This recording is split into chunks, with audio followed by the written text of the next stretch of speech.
You know what we've been talking about since this began was the way Quinn Snyder has chosen to defend James Harden. It looks to me, and you can just slap me upside the head and say you're wrong. Please. No. We ain't go. No, let's go with slap you upside the head. No, because it looks like they have adapted to that a little bit better now and aren't, as you said at first, just allowing him instead of forcing him to. They're still doing it. Still doing it. But they're defending it better when he gets in there, and they're forcing him to shoot a bunch of floaters, which is his worst shot. Right. Yeah. It's a different type of defense. The only time I've ever seen it, I actually was a part of a team that did it in college. We used to do it to Muggsy Bogues because we used to run traps on the North Carolina famous traps, but we couldn't trap Muggsy. So Coach Smith said, "Okay, get behind him, let him feed him to the basket, and just read which way he's going to throw it, and you become the interceptor." Yeah. And that's what they're doing now. But let me show you something. Charles thought about it. He thought about it. I will never lose again. I'm letting y'all know I will never lose. Hey, listen, you looked at me. I know. When I was getting ready to do it. You got to be a little quicker out of the ball. Out the gun. So, but let's talk about the Utah offense, and then we'll get into their defense. So now, what the Houston Rockets are famous for switching everything. And what they said is, every time you switch, we're going to make you take advantage. So freeze it here. So now, right here, you have Nene, you have Green, you have Harden. They're all kind of like, okay, we're going to switch whatever happens. But the smart basketball play is, once you slip, you slip the screen once they're slipping, and then all of a sudden you're going to get switching, you'll get an easy basket. And then if you're Rudy Gobert, the same thing, we're switching everything. Nene, you guard out front, freeze it here. So now I got James Harden on my back. You have to punish him, Chuck. You have to punish him, Shaq. And you have to get it inside and become a big man traditionally, because this will keep you in the game in key moments. But lastly, it's making James freeze it here. So now most guys would say, okay, let me figure out a way to get back in front of him.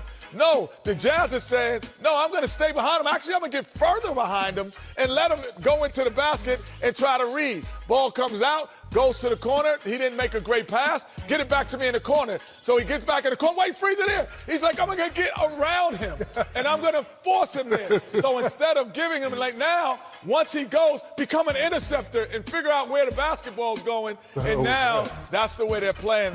That's a different way of basketball. Yeah, hit that step back three now. Yeah, hit the That's an unconventional say. You're going to get a 2. You're not going to get a 3. He started 1 for 11 and then made his last 3. Meantime, last night we were treated to the analysis in the first half after Dame Lillard had the big first half. Then in the second half, Shaq said he could do 3 things. He could have more points, fewer points, or the same number of points in the second half. And I have the same type of. I can't wait. What is this one going to be? So the Rockets started out hot. They went 8-0. There's 3 things that can happen, Chuck. They can stay hot, get hotter, or they can go cold. And they went cold. That's it. Roll the tape. Hey, they came out. Look, they corralled James. He's been doing that all year. Has a lot of assists right there. Get it to the guy.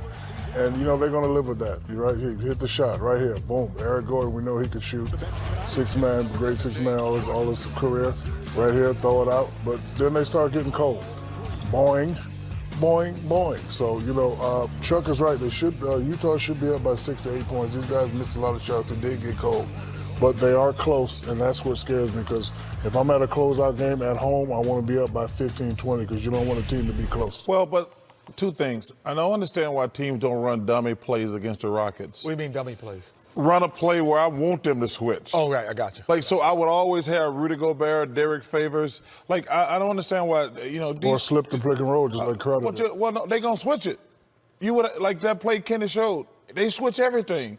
I would run plays just for them to switch, because I'm going to get 2 things. I'm going to have a mismatch down low, or they going to have to double and get me a wide open shot. I never understand why these teams so dumb in the NBA. They just keep trying to run a regular offense. A 4-point game at the half, Houston on top, trying to close them out. We had exclusive video of Charles Barkley thinking about making the sprint. Oh! Thinking better of it. I don't know how committed you were at that point. Hang some nuggets on the board. Oh, Tisha. Tisha, that's funny. Yes, not bad at all. Coming back with more on the American Express halftime report in just a sec. He would have ran some through the chitlins board. will help too. Welcome to the American Express Halftime Report. American Express, the official card of the NBA.